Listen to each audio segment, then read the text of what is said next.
and then eventually the opening of the In the Beginning, which really kind of set the pace for music in the North Bay.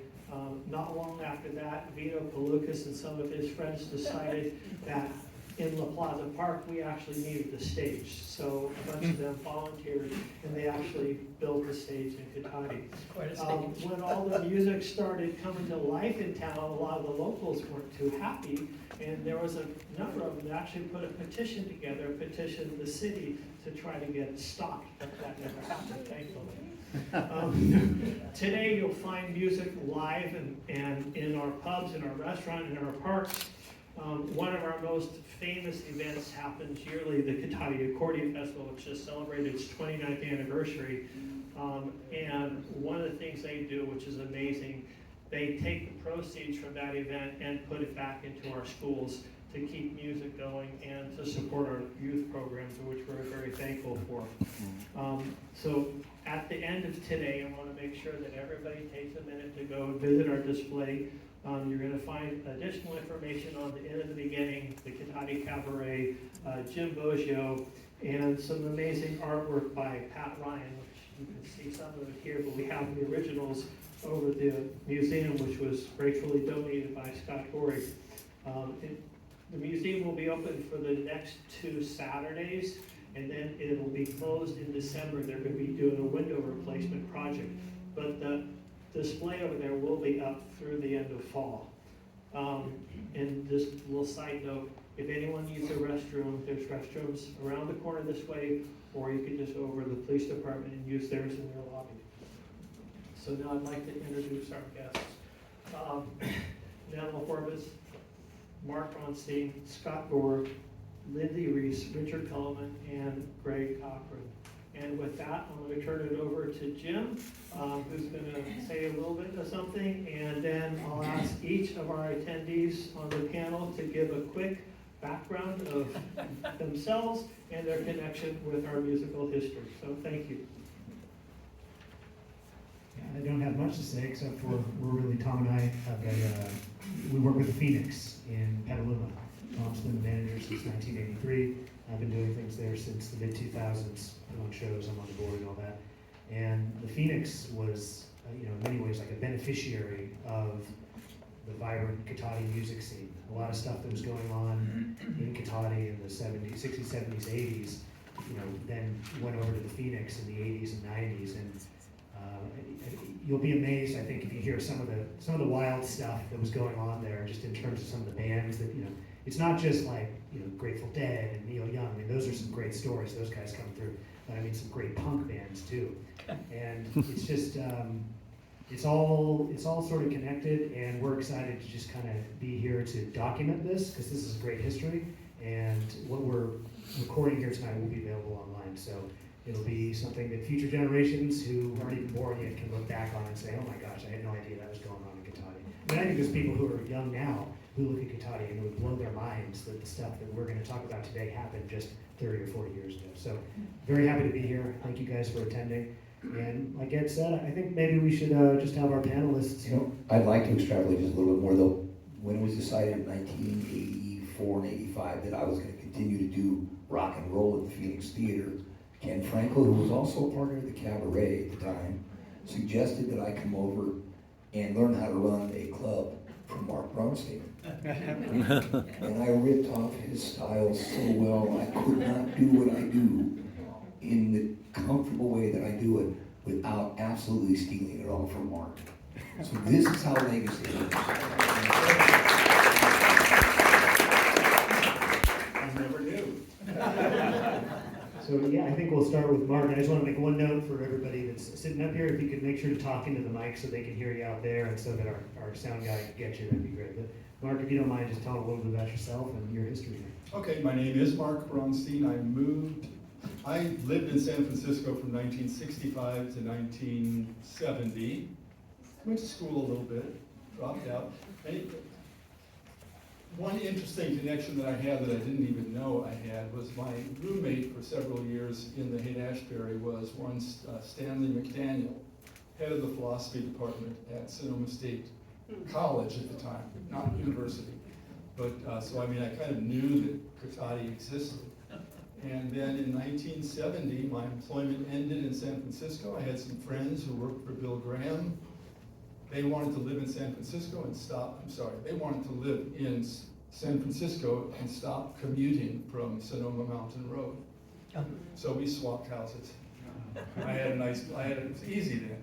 I had a nice cheap place in Noe Valley, and they had a lovely 50 acres property on Sonoma Mountain Road. And then my next step, of course, was to find work. So I knew that there was something called the Inn of the Beginning there that I believe had just changed hands. I drove down there, said, hey, is there any work available? No, was the answer. You can see we're knee deep in cleaning and coordinating and getting ready to open in a month or two, come back. And I came back in September of 1970, asked for a job, and became the sound man at the inn.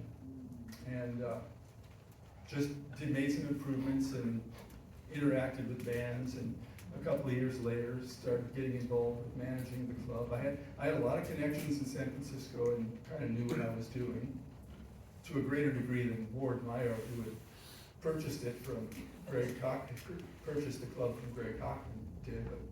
But in about mid-70s, I bought the Inn of the Beginning business, mainly so I wouldn't have to look for a job.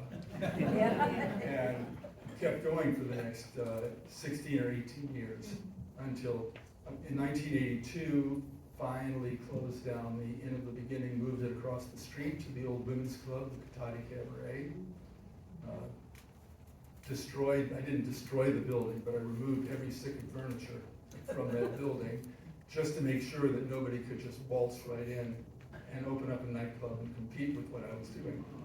That's when I got involved with Ken Frankel, who owned the women's club, and was there 1982 until we closed it in 1989.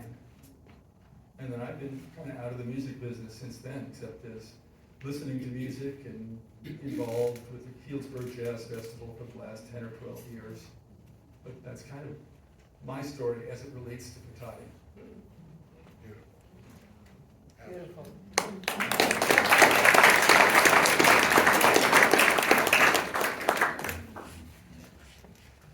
Well, my name is Greg Cochran, and It's all his fault. yeah, Yeah. I always said that. and I want to thank all of you. Cotati really saved my ass. It did. I got out, came back from Vietnam. You too. No, I didn't go to Vietnam, but I got out of the service. We came back from Vietnam, and a year later, I was pretty spaced out.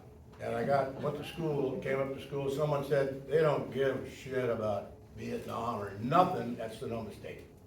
They just like to have fun. That's the kind of place, so I came up here, and no shit, I mean, it was fun. It was just a ton of fun. You could buy marijuana right there on campus. The first newspaper said how to synthesize and make your own lysergic acid diamond. Beautiful newspaper, it's a great school. That was a Clarion, yeah. Anyway, one night, we were out getting high and driving around, and I was with David McNair and Laurie Driscoll and a few local guys, and we were driving around, and we decided we're going to go over to the trade winds over here, which is now Spanky's. Jerry was always very nice to Jerry Green there, and we went in there and started shooting pool, and got higher and higher and more fun and fun, and I leaned against the wall next to the pool table, and it was an accordion door. And of course I went right through into this room like this. I just fell into this room, and tables and kind of with sheets over them, and just a big beautiful room. And I swear, right then, it might have been I was a little buzzed, but right then I thought, my God, this would be a great place to maybe do a coffee house or an inn or something like that. And I said, come take a look. And they all looked and thought, beautiful idea. It's a great idea. So the next day I came to see Jerry, and he gave me the landlord's name, Paul Spear. And I gave Paul a call, and he said, come on up. That's the way he told, come on up. And they got the address. I went up to Santa Rosa, and there's this warehouse in the railroad district. And I walked in, there was a guy working on a pinball machine inside the door, and it was a huge warehouse. And I said, he said, what do you want? I go, I'm here to see Paul Spear. He goes, see right there in the back of the building, up those stairs, just like in The Godfather, back up, there's his office up there. So I went back and talked to Paul Spear that he hadn't rented his place in 10 years. It was the old Cotati Inn. And he said, what do you want to do? And I said, I don't even think he listened. He said, oh, that's a great idea. Wonderful idea. He said, you got a business plan or how much money you got? And I went, I'm working on it. He said, come on back when you got a business plan and you're some investors. Within 2 weeks, we made a list of 40 people. We got 40 people to invest at least $100. Some invested $5,000. 40 people. And I went back up and I said, I got this much money. This is our business plan. We're going to do kind of an inn-type coffee house. He goes, I love it.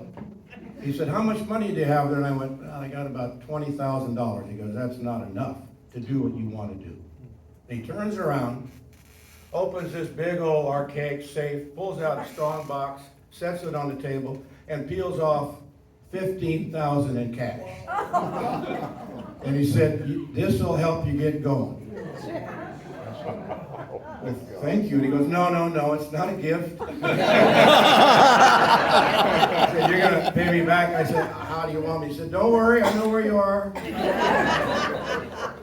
So I went back and, got the liquor license and the business license and the whole thing going. And there was 25 people working on this place. It was just like Alice's Restaurant. I don't know if you ever saw that movie, but it was the entire community sort of came together. Someone would stick their head in the door and go, what are you doing in there? We're building like a coffee house. Can I help? Shit, yes.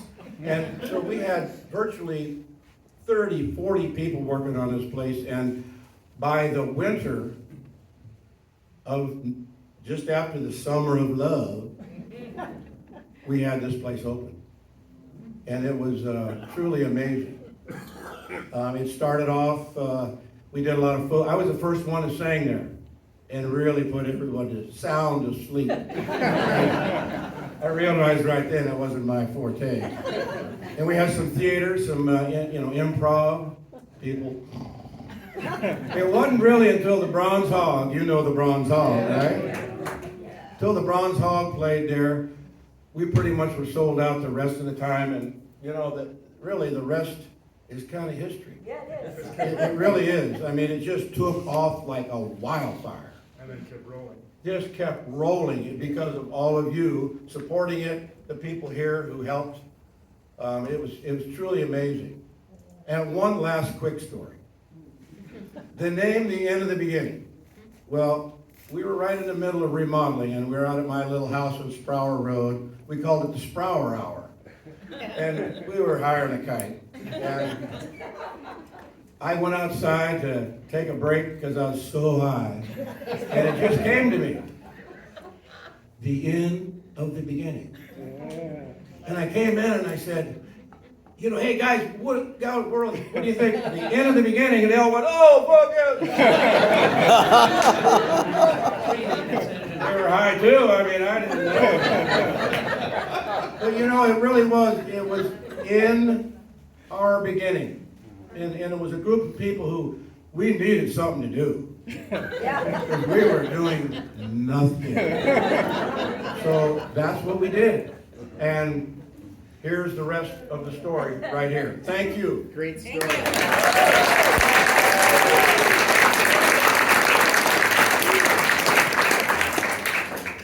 That was fun. It's a great day to be here in Cotati, to acknowledge the historical meaning of the music that's been permeated this community for so many years. And I'm glad to be a part of it.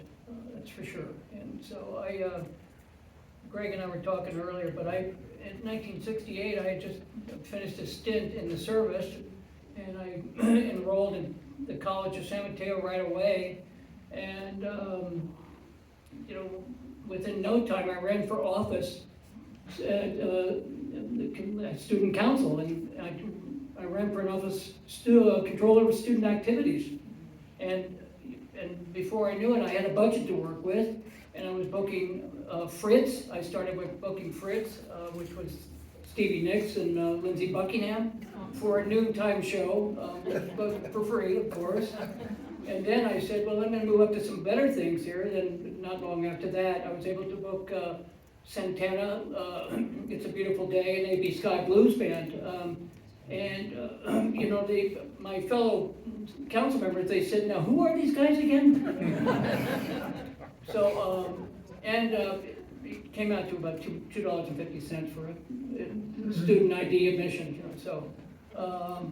Anyway, and then I started writing a column for the school newspaper, which was, so I was immersed in music at that time, and of course, and I just saw my friend back here wearing a little Princess 109 shirt, which is one of the great light shows of the Fillmore. At that time, worked for Bill Graham, but I was at the Fillmore in the Avalon almost every weekend, and I used 6 hours of music for $3, and a loss of hearing for the next 3 days.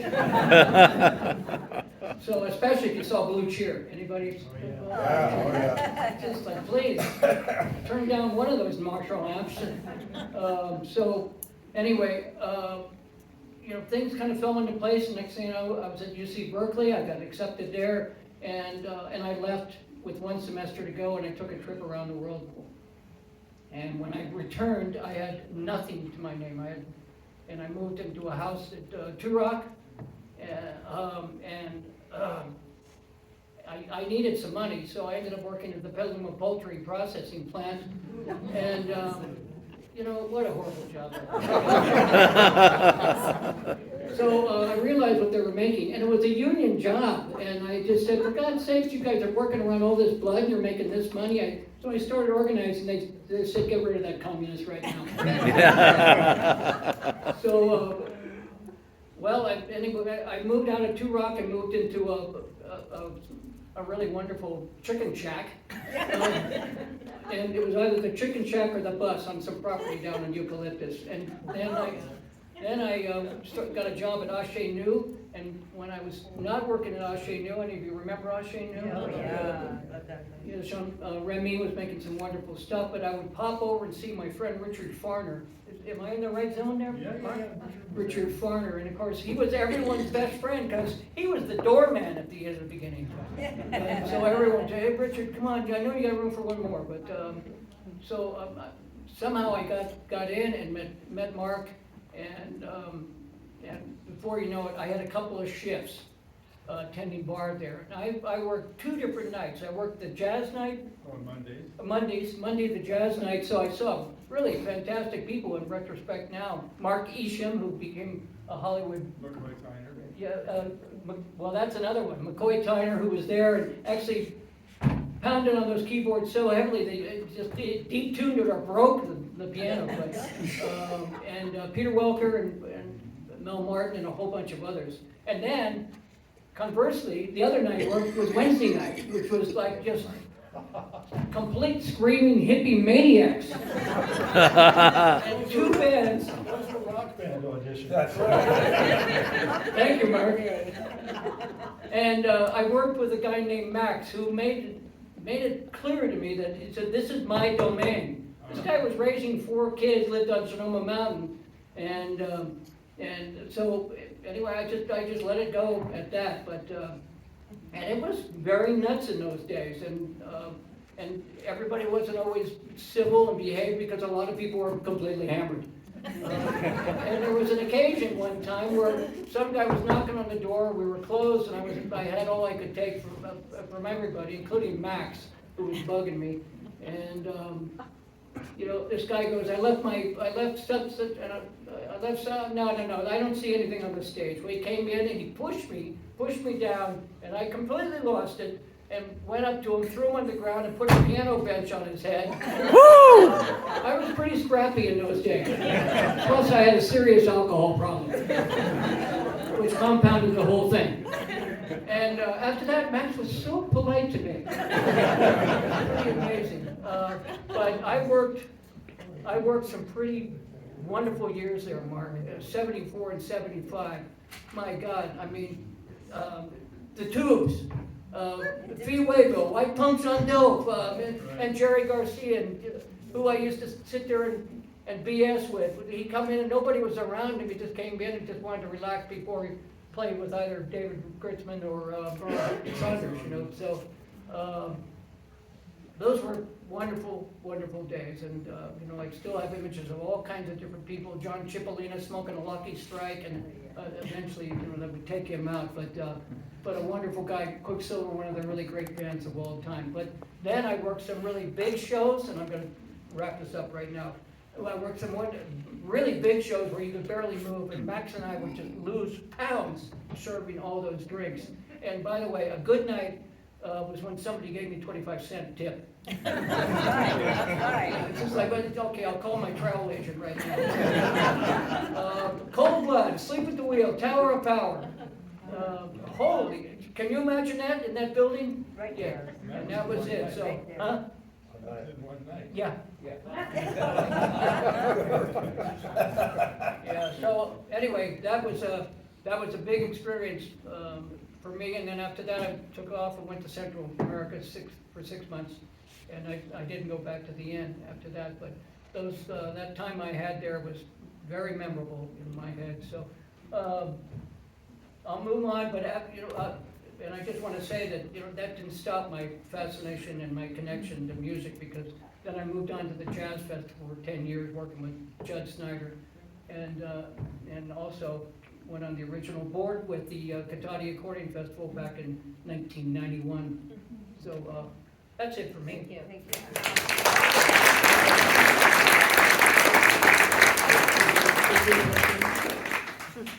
My mic on?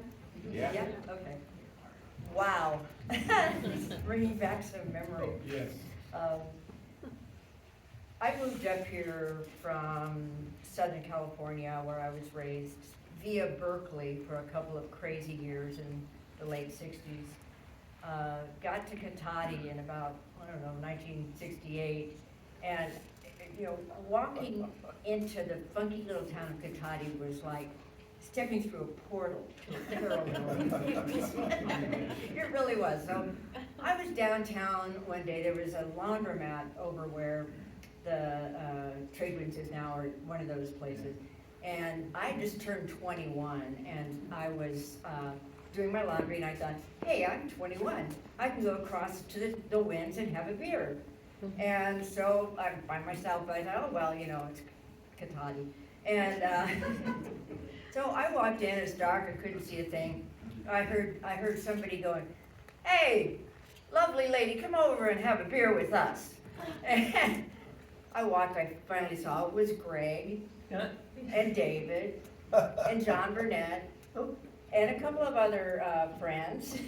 And they said, oh, we can't let such a lovely lady drink by herself. So I sat down, and I said, yeah, no, what are you doing? And they said, well, we are in the middle of trying to get that place next door, and we're gonna start a nightclub or a coffee house or something. I don't know what it's gonna be, but it's gonna be the center of the Aquarian age.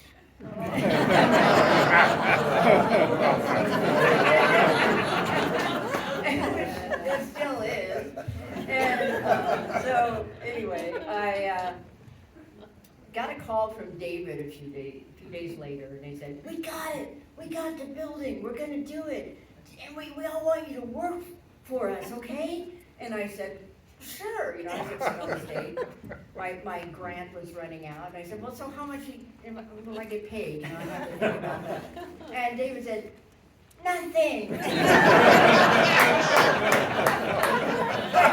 But Greg is renting a great big house and we're all gonna live there for free. And you're gonna get all the rice and vegetables you can eat and all the beer you can drink at the end. And I said, I'm in. So we did, we moved out. We got That's this beautiful, beautiful. Quonset hut on Olivet Road in the middle of a Christmas tree farm. And it was a beautiful place. And I think Lori lived there, Lori Driscoll, and a lot of people came and went. I'm not sure who really lived there. I think I did. But anyway, I went off after a little while. I was a beer winch. I was on the first staff, very first staff, in the beginning. And I wandered away, ended up in Colorado, and I don't know if there's any women's music aficionados here, but I met a woman named Chris Williamson, and yeah, and I brought her back with me. I said, you gotta come back to Sonoma County, you won't believe it, you know, it's just an amazing place. And I took her to the inn one night, and I had to talk Greg into letting her sing. He said, oh geez, another girl with a guitar. I said, Greg, she's good. She's really, really good. He said, okay, but 15 minutes, you better not clear the house, because I have another rock band coming on. I think it was New Riders of the Purple Sage. You know, Jerry Garcia, you know. And so he was gracious enough to let her sing. That she met her manager and her first record producer there that night, and that was the beginning of a whole other saga. But when I came back finally after another year abroad, I had fallen in with this crazy group of gypsies and Barbara Bowl, Barbara Penny, Beanie and Lulu, Lenny Dorgan, Edna Escamilla, David McNair, and we congealed into a band, and we called it the Gang Band because Lulu is from Chicago. She had a thing for gangs, and we were a band, and it sounded really dirty, you know, and kind of like that, because we were in a kind of a vortex of women's liberation movement, and then there was then out of that came the lesbian separatist movement, and we went to, I think, our very first women's concert was in Santa Cruz, David, I think, and we were up there, we have David playing with us, and look around and it's only women, you know, and they started saying, you have a man, get off the stage.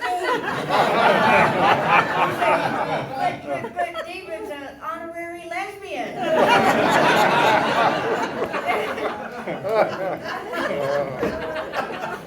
But, you know, we had to leave. Because we didn't want to be part of that scene, you know. We were really, we just wanted to have fun, and we did.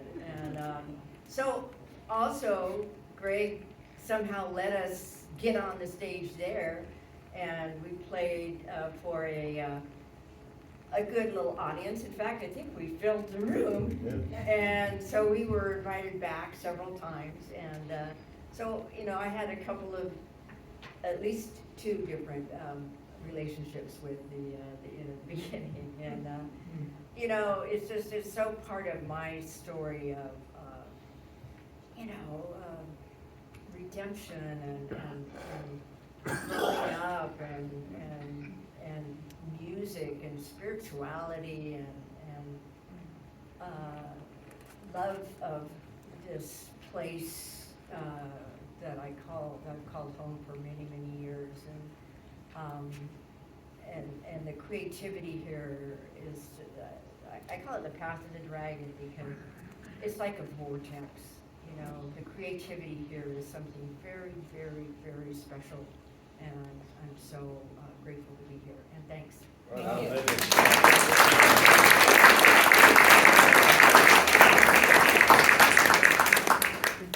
Well, my name is Scott Goree, and I My history is a little more Forrest Gumpish.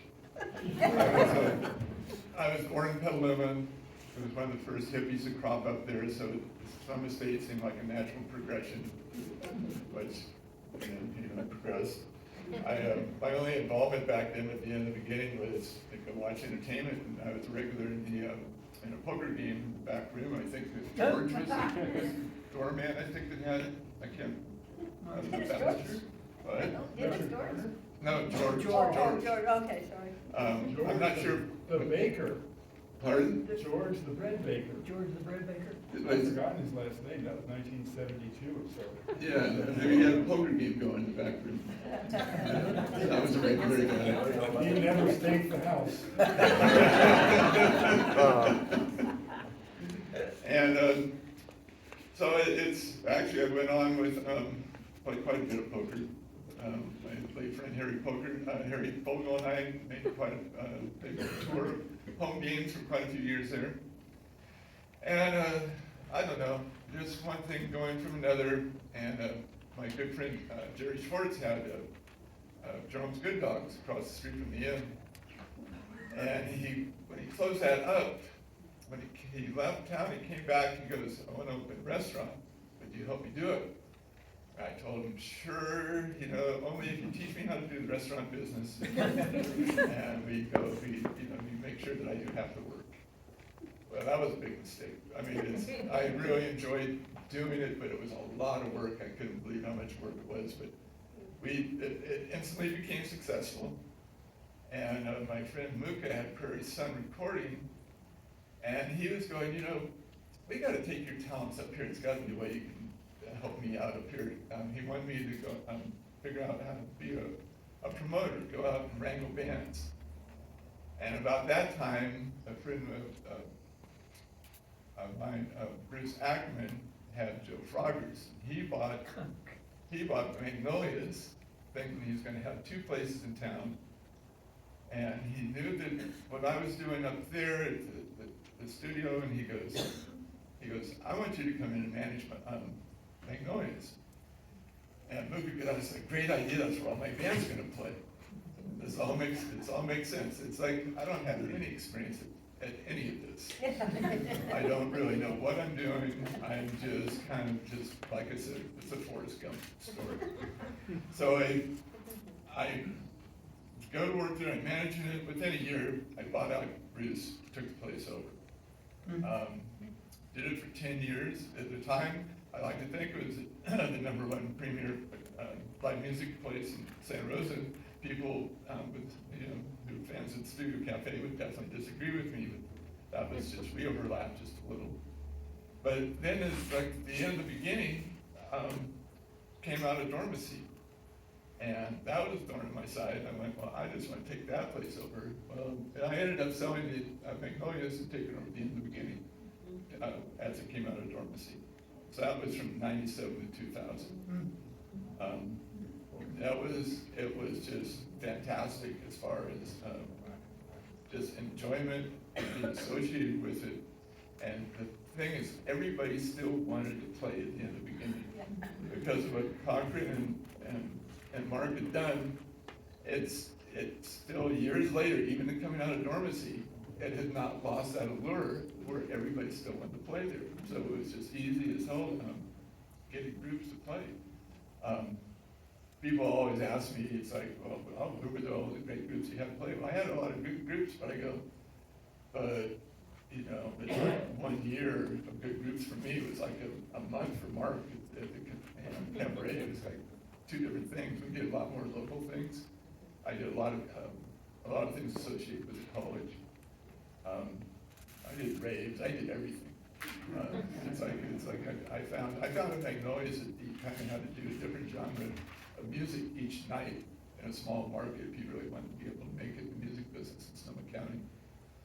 So that was all going great until after about 4 years being in nightclub business for almost 20 years, it's ended up with a congestive heart failure, irregular heartbeat, and cardiomyopathy. So that's kind of forced me into a little retirement. After I I kind of worked out a lot, got healthy. Next thing you know, I'm out to dinner with Clifton Buck Kaufman and Rebecca Brown and a few other people. And it was after the 2004 Cotati Accordion Festival. And they announced that they were retiring. And I just went, you know what? I'm kind of semi-retired. And they went, you're crazy. And here I am today. I've been producing it ever since. Wow. So it's my, like I said, it's just one thing kind of stumbled into another, and it just, it's just kind of making, you know, lemonade out of lemons, and I'm really, really happy working with the Accordion Festival, you know, plan to keep doing it.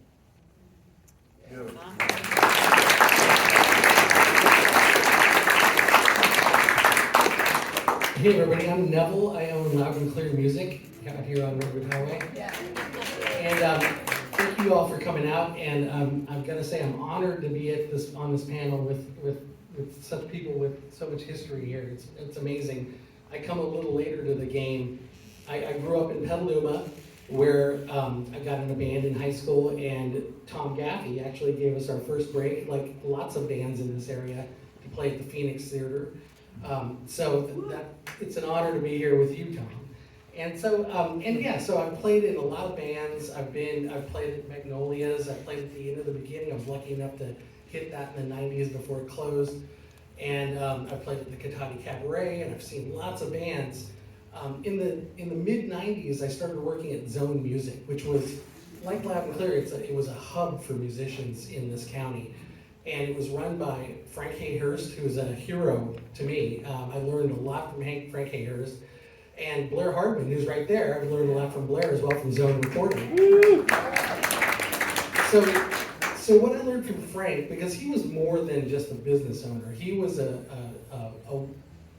real part of this community. And he taught me that, you know, anybody can buy anything anywhere.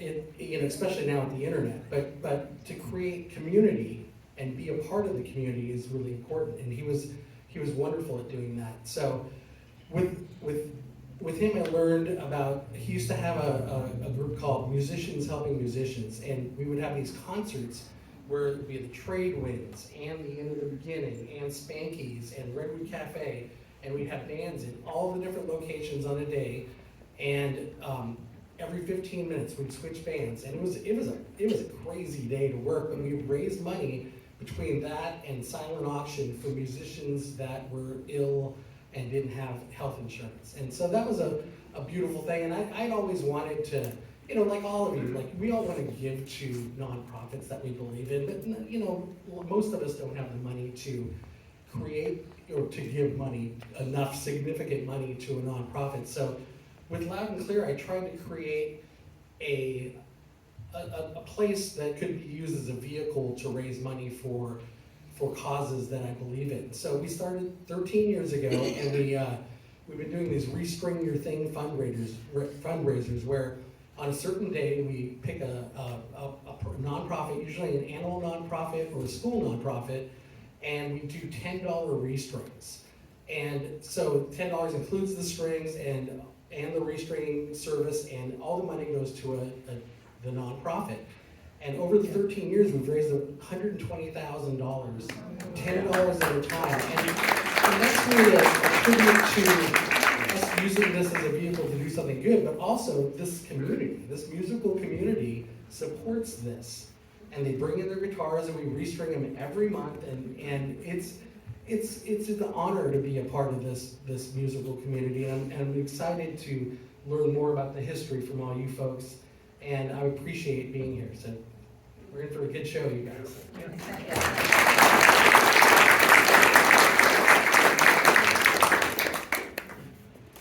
So I bet for both people at the table here and in the audience, those introductions probably spurred a lot of memories and a lot of little anecdotes. Tom, I'm going to put you on the spot if you wouldn't mind. For a prompt I want to give everybody, and it's an experiment, we'll see if it works, we'll see if it doesn't, but you guys, you know, this is probably one of the most exciting chapters of your life, you know what I mean? It's probably one of those things that when you meet new people or when you're talking about your life, you know, there's some great memories here, some just like once in a lifetime, just incredible stories. So Tom, you have a couple that you were involved in Cotati. The Bill Graham story was pretty good, and then one of the King brothers. And so, yeah, while he's talking, just, think about some of your, if you can, if you have any, some of your like greatest hits, wildest stories, just things that happened in that chapter that just you're like, man, what a crazy thing life is, because as I sit up here listening to you guys, I just think how magical it is to just go through life and get to have experiences like this just because of where you were born and the time that you were born. You guys all got to have these wonderful, wonderful experiences. So I love the little stories. So Tom, if you don't mind, because these two, you were telling me this week and I thought they were a lot of fun. So, first though, how many in this room have actually experienced the end of the beginning during this heyday? Wendy was saying. Thank you. This area was one of those parts of the age of Aquarius. It's the God's truth. I was in junior high and high school when it all got started. I was watching a lot of my elders, watching you guys be a spark of the age of Aquarius, and here you all are. Honest to God, you guys are it. It was real. It was the age of Aquarius. You guys are here to tell about it and remember it and spread that stuff. Make sure you keep sending it down. I think, I don't know, so the real quick Bill Graham story was, so Mark was teaching me how to be a manager at the Cotati Cabaret, so I go and do what I do at the Phoenix. We had Lauren Rowan playing at the Cabaret one night. Lauren always sold it out. And the show was sold out, and Jeff, the doorman at the time, came to me and said, I think Shay just turned Bill Graham down. What? Well, we were sold out. And I looked down the little sidewalk, and there's this disheveled gentleman walking away. And it is Bill Graham. Oh my God. So I had to run after him, and I had to cajole him. He absolutely understood. This building is sold out. I'm not going to be the guy to get you closed down. No, Bill, please, come in. It's perfectly okay. I'll throw somebody else out. We'll get you in. He was so gracious. And we did get him in, and it was a Lauren Rowan night. And if you had a chance to see Lauren, he's the man to see. Absolutely a great show. Albert King. So Albert King came and played one of his last shows at the Cotati Cabaret. By the end of the night, his bass player would not, they all showed up. The whole band showed up in Albert's Cadillac. And they pull up, we get a sound check out of them. By the time the show goes on, Albert is so blitzed. He'd been sitting at the bar, and he was so drunk. His bass player made me give him a ride to Petaluma to catch a bus out of the Greyhound. He wouldn't ride home with Albert. And at the same time, at the end of the night, this is where I learned the cash business. You take the door, you put the money together, and you pay whoever it is out of the door at the end of the night. And you try and finagle as much as you can out of it. And I've got this big fist of 1s and 5s and 20s and 10s, and God, and I finally get it all counted, and I've got it all pointed in the same direction, everything's looking good, and I hand Albert the money, the little contract, here's your money, and he looked at it, and he throws it all on the floor. And there I am on my hands and knees picking up money for Albert King. Handing it to him and say, thank you, Albert, it's been an honor. I'd seen him before in San Francisco, and he was wonderful. That night was towards the end of his career, and his band really carried him well. They were phenomenal, and Albert did know when to step back and let his band take the heat. It was a wonderful night. And Mark, by the way, was not in the building for one more thing. You handled it great. Well, so Mark taught me a couple things. So I'd look at these contracts, and I'd be trying to put everything together for the writer. It's the writer. 2 pages of food and things the band's got to have. And I'm, Mark, look what happened. Oh, here, do it like this. He pulled out the ring pen and just started. So to get it down to about maybe 10 items. Wow, thank God. it finally backfired on John Mayall, because the first thing you scratch is ginger ale. But nobody drinks ginger ale except John Mayall, who will not play without it. And in Cotati on a Wednesday night, it was damn near impossible to find. Parties didn't have any. No, they were selling, but Mayall's got to have it. So there you are, John Hyatt at the bar of the Cotati Cabaret before the show, looking back at the inside of where the music all happened. And John says to me, you know what I like about this building so much? Gee, I really don't, Mr. Hyatt. He goes, it's built like the inside of a mandolin. And it was. If you look at that building, I think it was the best sounding building that this county ever had. It was great. It was Great. Really good. great acoustics. It was such a loss to lose it as a music house. If anybody can ever get it back, you gotta get it. It was white. They painted it white the last time I was there. You gotta get that paint off there. I think they painted it white. Better than the Green Music Center. Well, yeah, but it used to be such a beautiful wooden room, and that's the room to somehow, someday preserve, I think, the Cotati Cabaret. Well, Somebody asked, is that the old woman's club? Yeah. So, panel, if you have anything, greatest hits of stories of your life in Cotati music history. I don't remember. Why don't we turn the cameras off, shut the doors, get the cell phones. That would be my line. I'm first in line. I had so many experiences that were positive, uplifting, and communicative. Part of the attitude that was, I think, started by Greg and that continued throughout the Inn and the Cabaret's tenure was let musical artists speak. I didn't always like who I'd hired. I didn't understand the music. I felt it was a responsibility to give a stage for people to put stuff out. Sometimes it didn't work too well. Dramatic things happen with the big name stars, the high profile, the Neil Young calling at 3:30 one afternoon and saying, or one of his people, can we come and play this afternoon, tonight? Or Van Morrison doing the same thing. That was more of a testament, though, I felt, that to how curious and accepting and accommodating the audience was in Cotati towards the shows that were being performed there. And I think that got recognized by the professional community, by the musical community, is we are comfortable, we can do what we want, and it'll be accepted. And I honestly, too many experiences to remember, oh gosh.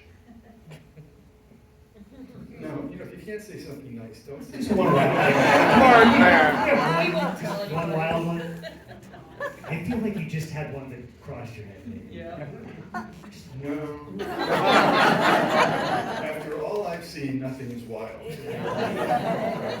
and that is also what Mark taught me, was if you can't say something nice about somebody, you really don't. And he really was that way. I will say, in fact, I wanted to ask you, Richard, you had Fritz perform? You said that you had Fritz perform at College of San Mateo. Yes. Remember? Did you send the two people, what the hell were their names? Did you send them up to me? One day I was in the office and a couple, a young couple came in and said, came into my office and said, we'd like to come and play. We just released an album. We would like to come in and play and audition for you and start working. We're from Palo Alto. And it was, they handed me the album, Buckingham Nicks, never heard of them. Yeah. And it was Lindsey Buckingham and Stevie Nicks flogging their LP. So I said, okay, you've got some product. I don't have to listen to this. I've got an open date, come and play on this Wednesday. It's $10 and a pitcher of beer, and you play one set. I'll put you in the middle instead of the first. Great, thank you. And that was gonna be about 6 weeks in the future. This isn't that wild. 4 weeks later, I got a phone call from them. We've just been asked to join Fleetwood Mac. I have to cancel our date. So I had a hole, and that was fine, but it's like, it pissed me off a little bit. But I realized that it's one of those things that the end of the beginning is known for. You sort of see some publicity of history of in, and they say, oh, and Lindsey Buckingham and Stevie Nicks played there. Well, almost. Oh, gosh. I'm going to share this with you. Steve Jones. Steve reminded me of this. It's a website called Chicken on a Unicycle. Yeah. And it is a history, chickenonunicycle.com. It is a history and narrative of almost every nightclub in the Bay Area. And these are sheets of every performance that took place at the Inn, beginning with the 28th of September, 1968, and ending in February of 1976. Now, it's missed the next 6 years. They haven't gone to the trouble of doing that data entry. It's a phenomenal list of names you'll recognize, names you'll never recognize. Anyway, I recommend this to you. It's a fun internet time waster.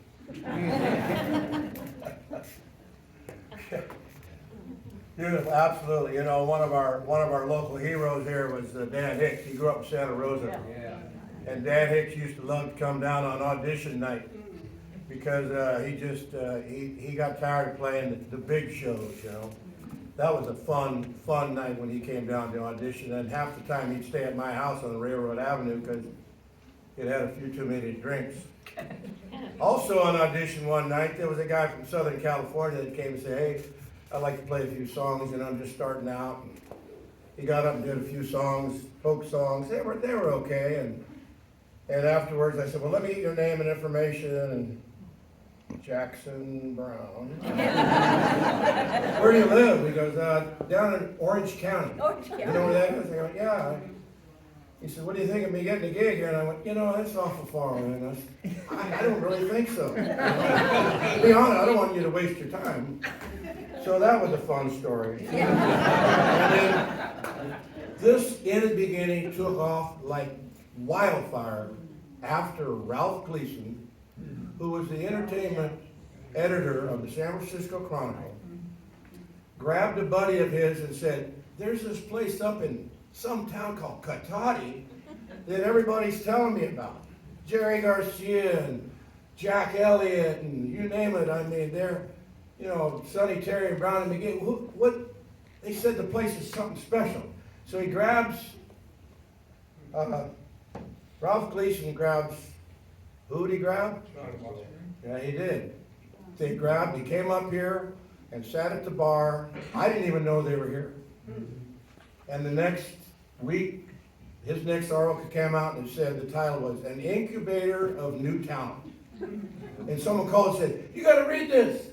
And he wrote on there, he said, I have never in my life, and the guy, his whole profession was listening to music and writing about shows. And he said, I have never, ever been in a place where everyone in the audience was reaching some kind of Greek catharsis at the same time. My God, they're all, whoa. And after that, I'll tell you, it just took off like wildfire. And that's one good story. And last story was Jack Elliott came, he played a lot of the time because he lived up here on the coast over here. And a good friend too. And he said, I got a friend of mine I want to sing a couple songs after I'm finished, if that's okay with you. And I said, that's fine. He's sitting up at the bar, big old hairy hair thing like that. And he came up and he said, yeah, my name's Zeke Krasinski, and I'm going to do a couple songs for you. He said, I just wrote this song flying into L.A. He said, it's called Bringing a Kilo into L.A. I'd be damn if it wasn't, you know who. Yeah, it was. So, Arlo Guthrie.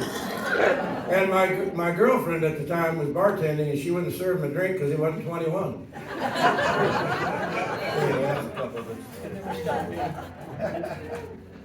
Oh, well, I just wanted to say that, the end of the beginning, the timing was just absolutely perfect, because if you look back, I am writing a memoir, and I'm writing a memoir, and it has a lot to do with all of this. In 1967 was Monterey Pop Festival, and it was mind-blowing. I happened to be there, I don't remember the circumstances about how I got there or got home, but I was there. I mean, there was Janice and Beach Boys and Jefferson Airplane and Laura Nero and, it was just an awesome show. And a lot of people who were there with the headliners were so good and so new, different kind of rock and roll that they kind of became stars overnight.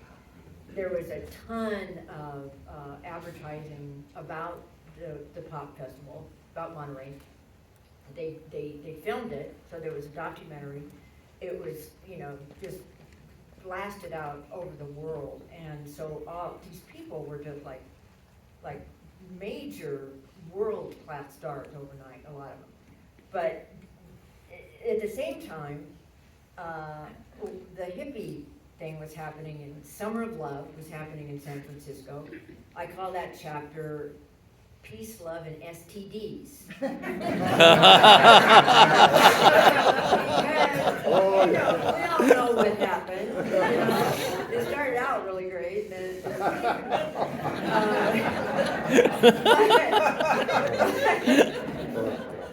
at the same time, Rolling Stone magazine with Ralph Gleason and Jan Wenner just started. And so there was a lot of advertising, talking about politics and rock and roll. So everything and everybody was getting a lot of press. So the groups and the singers and songwriters were working a lot in the city and getting really burned out and looking for another place, where the Grateful Dead came up to where Olin Poly Park or something, and a lot of people went to Marin. Chris and I moved to Mill Valley at that time. I was hanging out with Marty Ballin and all these people, and so there were a lot of people who moved north of the Golden Gate Bridge, and they were looking for places venues to play where they weren't getting all that media attention or the attention from their neighbors and other people, They just wanted to go and experiment and try other kinds of music, try other groupings, and there was the end. There was the end of the beginning, and Ralph Gleason was writing about it, and he, was a hop, skip, and a joint away from the city.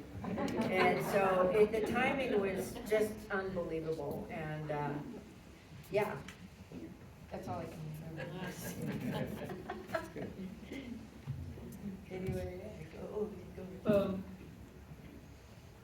I was gonna say one thing. Oh, The rule driving to San Francisco to see a show in San Francisco when I was a kid, make sure you're not smoking the joint when you're driving through Nevada.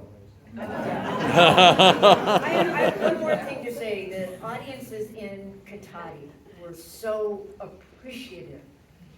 I once heard somebody say, a Cotati audience will give a standing ovation to a pile of manure. And it didn't take anything away from the wonderful music that was happening there. It's just that we love it. Just express yourself. So anyway. Have you seen any bands that resemble a pile of manure? Yes.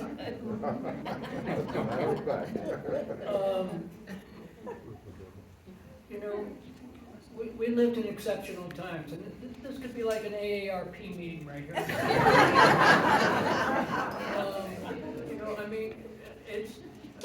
I used to teach classes and counsel at the drinking driver program in Sonoma County, and oftentimes I would drift away from the topic at hand and start talking about the 60s. and some intellectual in the group, and there were very many, I assure you, would say, you know, you always embellish the sixties, like it's some special decade. I said, well, it was a special decade. It was probably one of the most remarkable decades in our historical time, that's for sure. So, but, you know, I was fortunate to be able to see what I saw at the end. That's one of the reasons one of the great advantages of working there, because, you know, even though I only had 2 nights, I was still able to see a lot of fabulous music. You would have been called on at any moment. That's right. You could come to see any show, you just had to know, you may be asked to go behind the bar, clean out the bathrooms. I was leaving that up to Michael Rubin. And there was a time when Commander Cody and the Lost Planet Airmen were playing there. Well, George Frayne had a little bit of an attitude, and that was Commander Cody, and he came behind the bar, and we were wrestling in his attempt to draw his own beer at that time, and everybody was going, hey, look, I need a beer down here, and Frayne was continuing to try to do his own thing,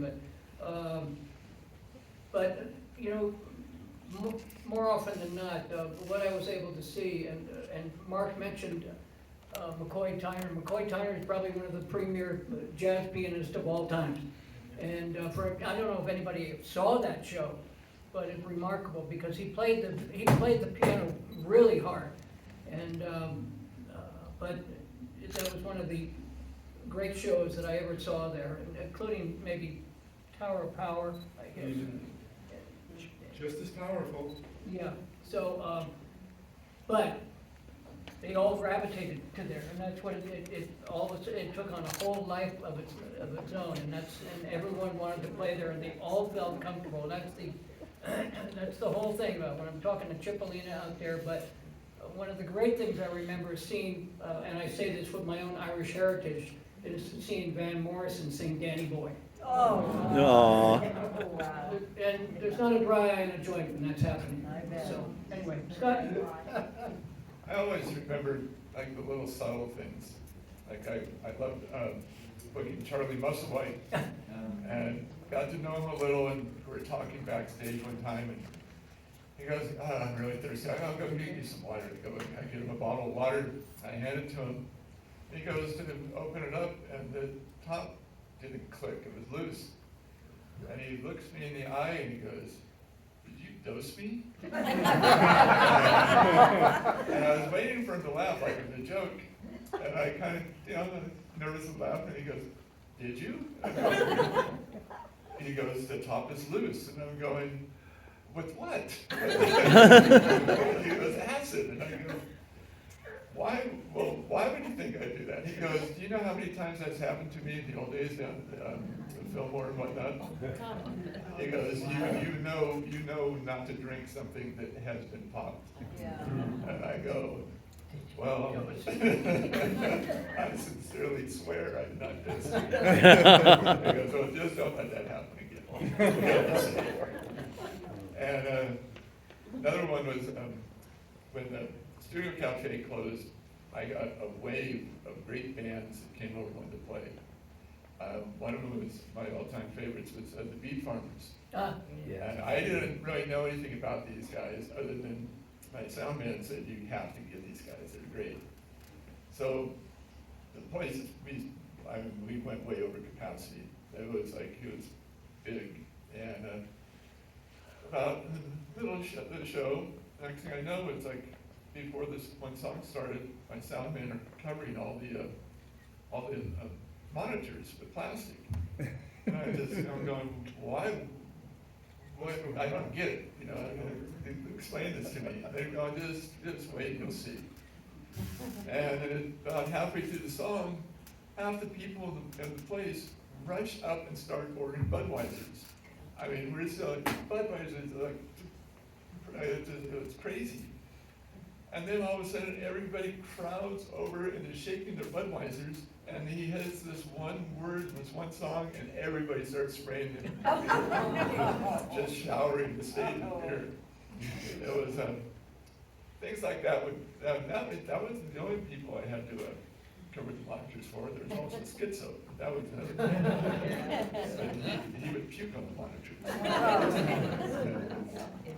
But, yeah, it's the little things. And George from Commander Cody, he was one of the first larger acts I ever booked. And we ended up hitting it off, and we ended up drinking well into the night. And he gave me this whole thing about, you know, he explained to me how I had overpaid him. He had some better ways to negotiate, and how he gave me a lot of advice. So when it came around a couple of years later to try to book him again, you know, I kind of lowballed him, and he went back with the original thing, and it's like, price. I went, what about the talk? And he goes, that was just hanging out and drinking beer. This is reality. But yeah, he was fun. I guess I had a better time with him than Richard did. Yeah, that's correct.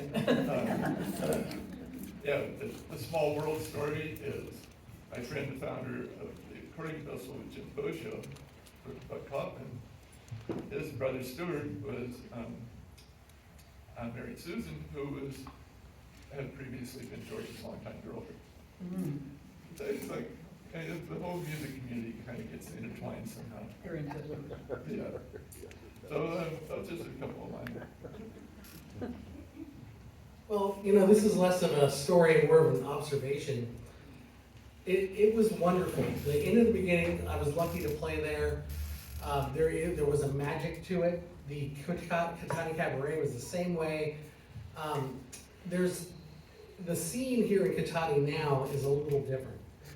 You know, it's a little more cover band oriented, and I'm not saying that in a negative way. I'm in a cover band and it's fun, but there's so many great original artists still being cultivated here in Cotati, and it's great that there's still some venues like the Phoenix Theater and I think some accordion folk probably, or some young people still, and Aaron Armstrong here works hard on the Cotati Music Festival. And so it's great that there's still outlets here in Cotati that allow original music to still be played, and we can support that. This is not a fun story, but it was an observation. That's why I'm here.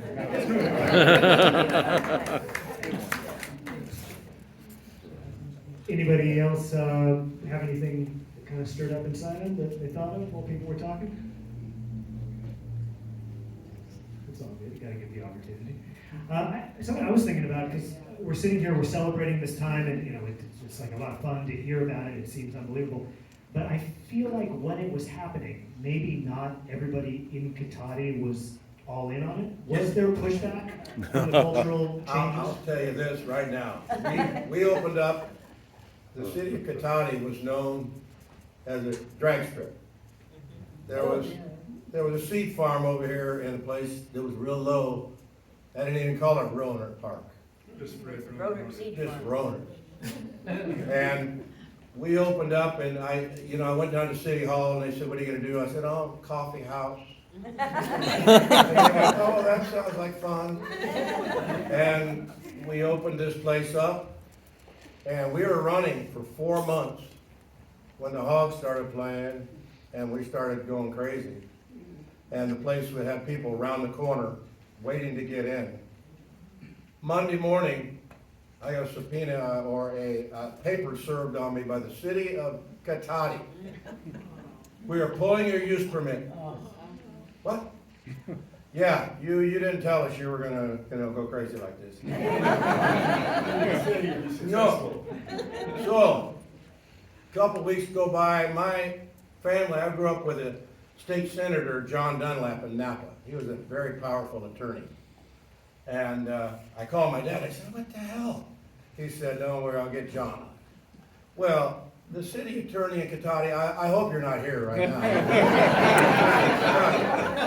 It wasn't exactly, from the senator's office. So, in the Chronicle, before we had our big hearing at the city council meeting, the headlines in the Chronicle was, Cotati's last stand. A group of, wild and crazy hippies are taking over the town of once quiet little farming community north of Petaluma, the Chicken Belt, close to a real mellow little college.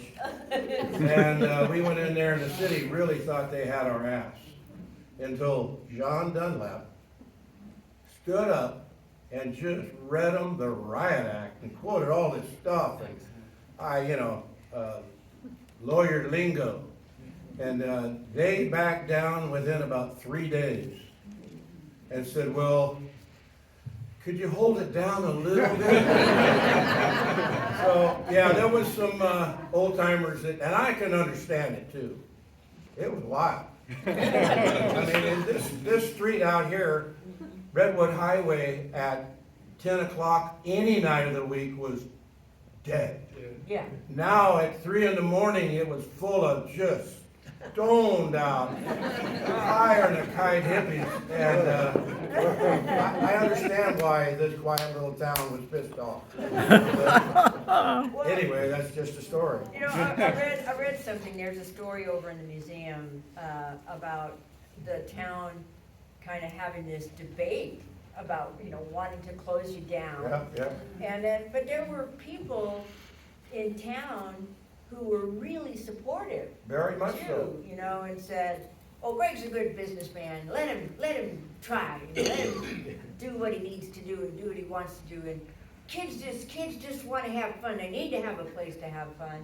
And somebody said, well, I live in town and it's all too noisy. And he goes, well, then you shouldn't live in town. And, it said stuff like that, and anyway. It was, Yeah, no, that was a close call. I think there was